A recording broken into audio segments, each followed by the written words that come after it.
programa Cidade Aberta. Neste último bloco, nós vamos conversar com Fabiano dos Santos Piúba, que é coordenador nacional do Mais Cultura, uma política cultural do governo federal. E o telespectador que está do Rio Grande do Norte, que está mais acostumado com a imagem do Padre Fábio, verá que Fabiano dos Santos é irmão gêmeo. Então, que não nos enganemos, trata-se de Fabiano Piúba e não do Padre Fábio Santos. Tudo bem, Fabiano? Como vai você? Tudo bom, é um prazer estar aqui na TV União. Tá tudo bacana. Fabiano, queria que você, como coordenador nacional do Mais Cultura, falasse um pouquinho desse evento que aconteceu aqui na cidade do Natal, sobre o Mais Cultura. O que é exatamente o Mais Cultura? Isso. Na verdade, eu faço parte da coordenação executiva, né? A coordenadora geral do programa é a Silvana Meirelles, que é a secretária de Articulação Institucional. E o programa Mais Cultura, ele está inserido na agenda social do governo federal.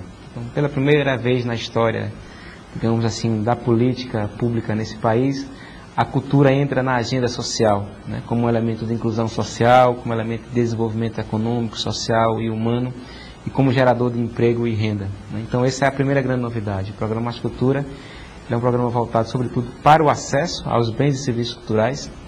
Ele, portanto, é de como os bens e serviços culturais podem chegar aos beneficiários, sobretudo os municípios e áreas de vulnerabilidade social, pessoas inseridas nas classes C, D e E, e que esse acesso a esses bens e serviços culturais seja um elemento de formação humana e de desenvolvimento local. Uma outra diretriz do programa é a qualificação dos ambientes sociais, e como por meio de criação de equipamentos culturais, de centros culturais, você pode estar qualificando os ambientes, né? Isso, inclusive, como um enfrentamento à insegurança, à violência, né? Onde cultura e educação atuam ali para a qualificação desses ambientes, mas também para a qualidade de vida das pessoas. E a terceira diretriz é a de geração de emprego e renda, de como a cultura é um vetor também de geração de emprego e renda nesse país, algo que já acontece, por exemplo, nos Estados Unidos há muito tempo. Vale salientar que na crise de 29 dos Estados Unidos, uma crise parecida com essa, uma crise cíclica, os Estados Unidos conseguiu dar um passo seguinte, uma volta nisso por meio da grande indústria cultural, né, do cinema, do audiovisual, que foi quem gerou emprego e renda. E junto a isso vem também políticas que desenvolvam, porque eu estou acostumado a ver uns prédios bonitos, aí você, o que é que acontece dentro do prédio bonito? Aí você vai lá e olha 2 ou 3 pessoas desqualificadas pastorando. Isso, exatamente. Então tem uma outra ação, como eu estava falando, não adianta só você instalar ou implantar a biblioteca. Você tem que criar todo um programa que vai dinamizar esses espaços culturais. Porque além da biblioteca tem os espaços culturais multiuso, que são os espaços Mais Cultura, que são equipamentos culturais, sobretudo em áreas de vulnerabilidade social. E isso tem a ver com a gestão, né?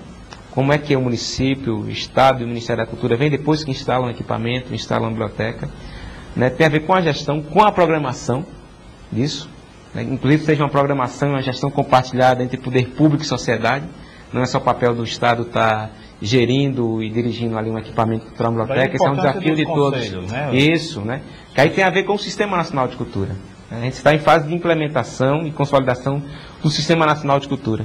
A importância do município ter, por exemplo, um órgão próprio de cultura, ter a Secretaria de Cultura ou a Fundação Municipal de Cultura, criar o Conselho Municipal de Cultura, o Fundo Municipal de Cultura e o desenvolvimento de um Plano Municipal de Cultura, que é isso que vai estabelecer metas e resultados a médio e longo prazo na política cultural brasileira. Em relação aos pontos de cultura, qual a sua visão? Eles estão acontecendo para valer? Está saindo da coisa que é só burocrática ou não? Ou acontece para valer?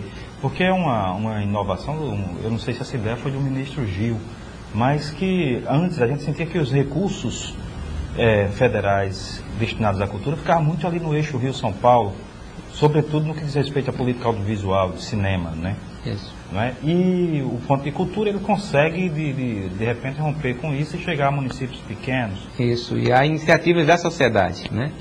O ponto de cultura, ele parte de alguns princípios, né? O primeiro princípio é o do protagonismo, da autonomia, do empoderamento dessas iniciativas. Ele é voltado para instituições da sociedade civil, ONGs, que já trabalham com cultura, com educação, né? E que já desenvolvem seus projetos independentes dos governos. Então, são vários projetos existentes nesse país. E o que é que o Ministério da Cultura fez? Né?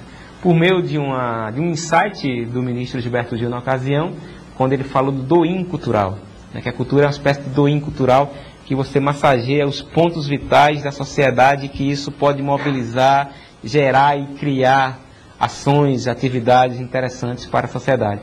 Então o Ministério da Cultura reconhece essas iniciativas, não tem nenhuma ingerência, nenhuma intervenção política nem na gestão, apenas para potencializar. Então repassa um recurso de R$180 mil por meio de editais, portanto é uma seleção pública, aberta. Aqui no Rio Grande do Norte teve um edital em que... Como coloca-se na linguagem popular, isso aí foi o pulo do gato, porque exatamente. Independente de quem seja o gestor, ninguém vai apontar quem vai ser a instituição que vai ganhar. Quem quiser que concorra, faça o melhor projeto e concorra tecnicamente. Isso é uma coisa importante porque, independente de época ou de mudança de governo, vira política de Estado e não política de Lula ou de Gil, ou quem quer que seja, né? Exatamente. Esse é o nosso maior desafio, transformar o programa Mais Cultura numa política pública de Estado. E qual a diferença de ponto de cultura para pontinho de cultura? Isso. Os outros, a partir dos pontos de cultura, que hoje está inserido no programa Mais Cultura, foram criados, digamos, essas outras dimensões. Né? Então, pontos de leitura é para reconhecer iniciativas de projetos de incentivo à leitura, né? Aquelas pessoas, por exemplo, que fazem, seja pessoa física ou pessoa jurídica, no caso dos pontos de leitura, que tem uma biblioteca comunitária, uma casa de leitura, desenvolve ali na sua escola um projeto de incentivo à leitura. Tem experiências interessantes, por exemplo, no Maranhão tem uma coisa chamada jegue livro, que o cara coloca os livros no jegue e sai pela comunidade fazendo isso. Isso é um ponto de leitura. Ou então a biblioteca comunitária, aquela pessoa que colheu livros, conseguiu doação, ou que colheu livros e que criou na sua própria casa ou na associação comunitária uma biblioteca comunitária. Então, isso é um ponto de leitura também. Como, por exemplo, experiências que tem na Amazônia, que são barcos de leitura, porque é um outro relevo, é uma outra geografia. Né? Então, a ideia dos pontos de leitura é reconhecer esse tipo de iniciativa. Os pontos de memória é voltado para a valorização da memória social e coletiva das comunidades, então são museus comunitários. Né? E por aí você vai ampliando esse raio de pontos de cultura. Então você vai criando pontos de cultura, pontos de leitura, que é uma grande teia, isso é importante, que está sendo formada nesse país, uma grande teia cultural, onde pessoas que fazem cultura, produzem cultura, estão, de uma certa forma, agora se integrando em rede e mostrando que existe uma construção de política pública nesse país, que não é só uma política pública de governo, é uma política entre Estado e sociedade. O senhor acha que, independente do resultado das eleições de 2010, ganha o PSDB ou ganha o PT, são os dois que estão aí colocando candidatos, estas políticas continuam? Creio que sim. Eu acho que na gestão do Lula, do presidente Lula, na gestão do Gilberto Gil, na gestão do ministro Juca Ferreira, a cultura deu uma viravolta, né? No sentido de que mudou a concepção de cultura. Cultura não é uma espécie de balcão onde você atende os mesmos projetos e as mesmas pessoas.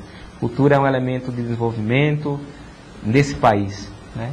Então, o programa Mais Cultura e as outras ações do Ministério da Cultura, elas estão fortalecidas o suficiente para ser transformadas em políticas públicas, mas isso depende da nossa mobilização.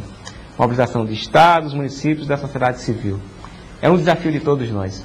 Fabiano dos Santos Piúba, coordenador do projeto Mais Cultura, do Ministério da Cultura. Aqui entre nós, você nunca foi confundido com seu irmão gêmeo, não? Com o padre Fábio? Você que é um homem casado, ao estar namorando a sua digníssima esposa, alguém não apontou, não? O padre ali com enxerimento. Aconteceu muito isso. Eu moro em Fortaleza há muito tempo. Estou em Brasília lá, passando uma fase. Então sempre venho para minhas férias aqui na Barra de Tabatinga. E quando estou com minha esposa e os meus filhos, as pessoas ficam apontando ali, olha o padre Fábio com uma mulher, e no outro dia acaba que ele aparece e nós dois caminhamos juntos e aí percebe que somos duas pessoas diferentes. Temos muitas afinidades. Eu acho que é o cara no mundo que eu tenho mais afinidades com meu irmão, né? Afinidades culturais, literárias, musicais, e isso nos faz compartilhar e ter bons encontros e boas brigas, né? Mas irmão que não briga não existe, né? Tem que brigar um pouquinho, é a pimenta, né? Ei, muito obrigado pela sua entrevista aqui, boa sorte junto a